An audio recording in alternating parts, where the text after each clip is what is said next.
Hello everyone, welcome back to Fighters channel, where Anthony Joshua vs Daniel Dubois might be won or lost. The element of surprise was somewhat lost with the announcement that Anthony Joshua will face Daniel Dubois at Wembley Stadium on September 21st. In a sense, Wednesday's press conference merely confirmed what everyone had already suspected, that the pair will headline a Ridia season event for Daniel Dubois' IBF World Heavyweight title that was swiftly elevated from interim to full version just in time. Beyond the initial trinket, told this is an opportunity for Joshua to get payback on his domestic rival, who claims to have dropped the 34-year-old in sparring. The rumor spread like wildfire in 2017 when Frank Warren signed Dubois, who was just 18 years old at the time. Clearly, a lot has changed since then, with the two Brits showing significant signs of improvement in recent performances. What is more, the stakes for their post-summer sizzler are tremendously high, as the winner is set to place himself next in line for an undisputed showdown. However, with the Tyson Fury's rematch earmarked for later this year, there could be an all-British heavyweight title dust up to look forward to. But first, before we get too ahead of ourselves, let's consider the keys to victory for Joshua and Dubois, who both look to remove any doubt that they are the rightful contenders for undisputed heavyweight champions crown. Anthony Joshua's a key to victory: control the range with his jab.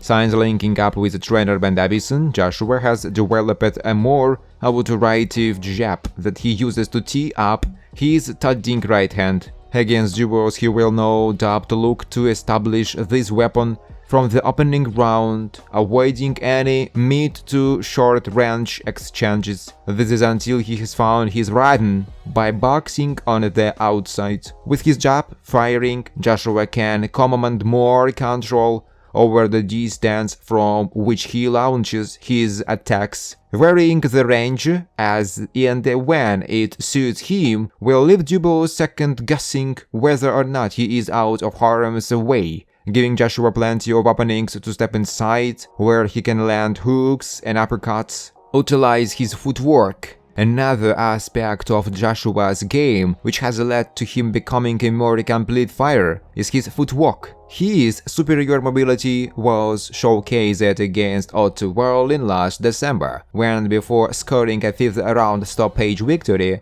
the two-time world heavyweight champion created angles to not only land his shots, but also find exits out of the pocket, with Dubois at times demonstrating less of an impetus to shift his feet out of range, a weakness that undisputed champ now exposed in the 9th round of their contest last year. Joshua is likely to be present at ample opportunities to pivot around his more static opponent, stepping from left to right while landing hurtful counters. Claim the center of the ring. Spatial awareness should always be a key part of any fighter's game plan, but for Joshua it is absolutely central to his style. Knowing that he can take a few steps back without being pressed up against the ropes is ultimately what will inspire confidence when carrying out his tactics. For his jab and footwork to be effective, Joshua needs time, but more importantly, space to set traps for his opponent. Otherwise, if he is forced onto the back foot, with his movement around the ring severely limited, then any physical advantages over Dubois might as well just be stats on a page. Daniel Dubois' keys to victory: disrupt Joshua's rhythm. Coming up against a more experienced operator who has added several new strings to his bow is never an easy task. For Dubois to get a foothold in this fight, he must unleash his explosive flurries during perceived periods of inactivity, preventing Joshua from establishing his flow. There are often telltale signs for when a fighter is about to throw a shot that will reveal an idiosyncratic behavior of sorts, perhaps by wiping their nose,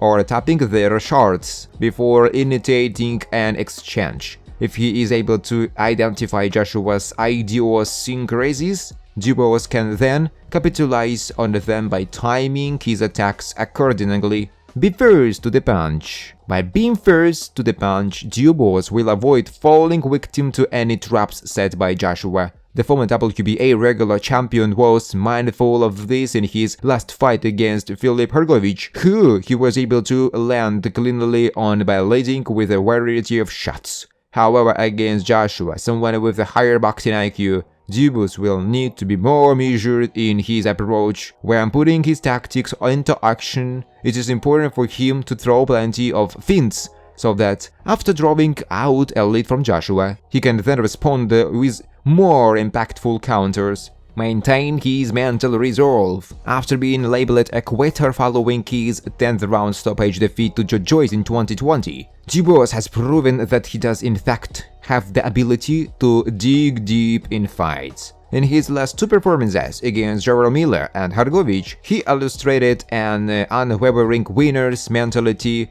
by weathering some torrid moments before producing an emphatic finish on both occasions. This is where Don Charles and Kieran Farrell, his newly formed training team, have made the most notable difference by providing clear instructions and, when necessary, a polite kick up the backside. Dubois' corner will be instrumental for when he faces Joshua, who, judging by his recent outings, may look to end the fight inside the distance. Anthony Joshua and Daniel Dubois have their championship match set. The long-rumored matchup was officially announced at Wednesday, with Rhea Season promoting the bout that is set to headline at Wembley Stadium in September 21st. This past June, Dubois defeated Filip Hrgovic via 8-round TKO to claim an interim title. The win put him in line to challenge undisputed champ now, but he, occupied with the Fury feud, it now falls upon Joshua to be Dubois' first challenger. Joshua has seen a resurgence since losing a second time to undisputed champ now in August 2022. He has rattled off 4 straight wins, most recently scoring a stunning second-round knockout of former UFC heavyweight champion Francis Ngannou in Riyadh this past March. Joshua looks to reclaim the IBF title that he is previously held on 2 occasions. The following bouts were also announced for the undercard: Anthony Seize vs George Warrington, Joshua Buatsi vs Willie Hutchinson, Tyler Denny vs Hamza Shiraz, Josh Kelly vs Liam Smith, Mark Chamberlain vs Josh Pedley. Anthony Joshua is gearing up for his next heavyweight showdown with Daniel Dubois at none other than the iconic Wembley Stadium. With a blazing streak of 4 consecutive victories under his belt, Joshua is determined not to let this incredible opportunity slip away. Embracing unconventional methods that may raise eyebrows, including sporting numerous suction cups all over his body, he is leaving no stone unturned in his preparation. These tactics, though unconventional, are proving highly effective, turning him into a real-life Marvel comic character into the eyes of many. What he hadn't anticipated was that a significant number of his followers and earnestly begged him to discount this therapy. Thanks for watching, guys. If you like this video, please subscribe to my YouTube channel.